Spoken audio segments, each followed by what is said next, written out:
What's up, everybody? Hey, YouTube.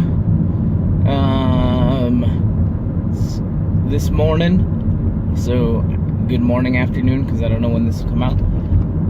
Wanted to, first things first, Patreon things are flowing. One of the glasses is done, a hat's getting worked on, sketch is getting worked on for Ryan. A few things in the works going here.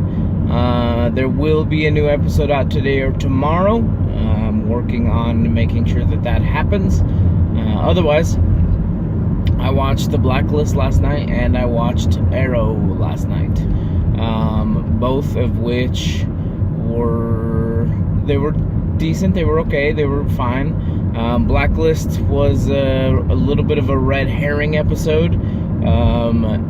The case that they were following to try and find out who the Third Estate was, that's the people who they thought were plotting to attack the United States, ended up being a complete fake.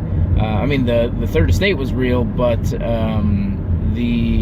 reason they went after them, the reason that Keen and all them went after them was fake. The villain in this season, I guess I'm going to say, she works for the president, and she implanted herself into the task force, and she purposefully did something to make it seem like the Third Estate was the people doing these attacks. And now that they've gone after the Third Estate and taken them down and done all that kind of stuff, the villain thinks that or knows that the task force is coming after her, and so that's kind of what it is. The whole episode was built on the team finding the Third Estate and taking them to justice and doing all of that in the hopes that they would then find who's trying to attack the United States. But complete fake out. So at the end of the episode, nothing was really furthered.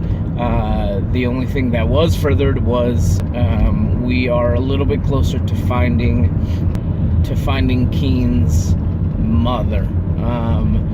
Now, throughout the episode, we found out that Agent Keen's grandmother had sent an envelope to her daughter, so Agent Keen's mom, while she was dying of cancer, and to relieve herself of all, anything that she might have felt and all that kind of stuff. But the Rostova wasn't the one who actually checked the P.O. box. It was a man who we've seen before throughout the whole series, who happens to be friends with Reddington.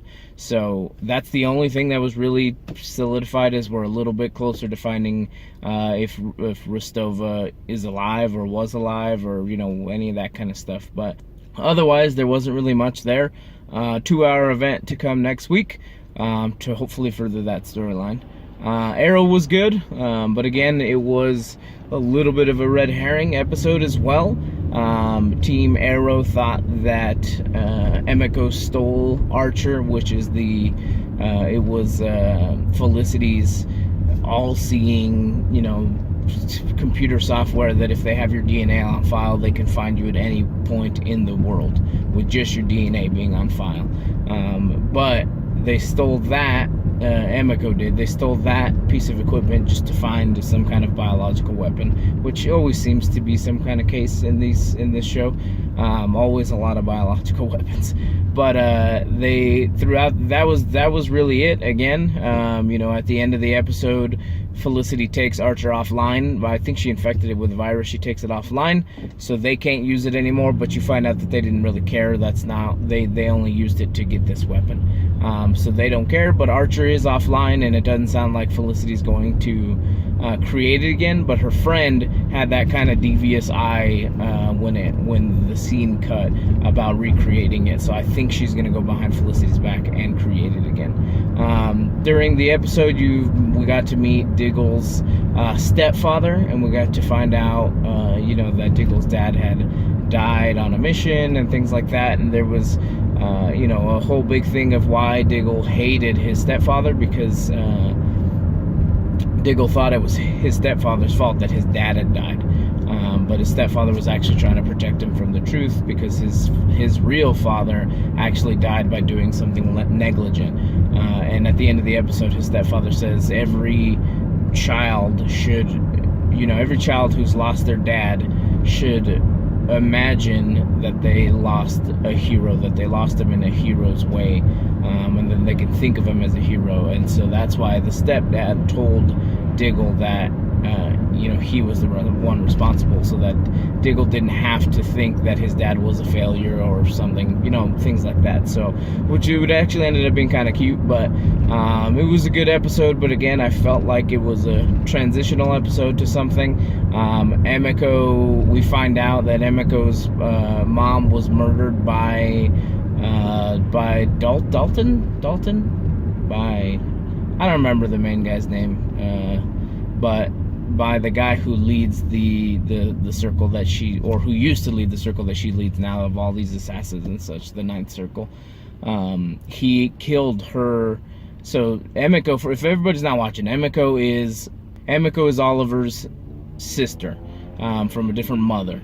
And their dad abandoned Emiko and her mom a long time ago, and then this guy from the Ninth Circle came and kind of took her under his wing, and he killed Emiko's mom because he thought that was the last thing keeping her kind of grounded and not completely bought into the Ninth Circle. And so once she finds that out, from Oliver, she kind of lets it, she kind of says like, nah, it didn't happen, blah blah blah. She makes it seem like she doesn't care, but at the very end of the episode, she kills the previous leader, says that he lied to her and blah blah blah, and that, she sticks him with like 5 arrows, and then kills him at the end. So there was a little bit of vengeance for Emiko.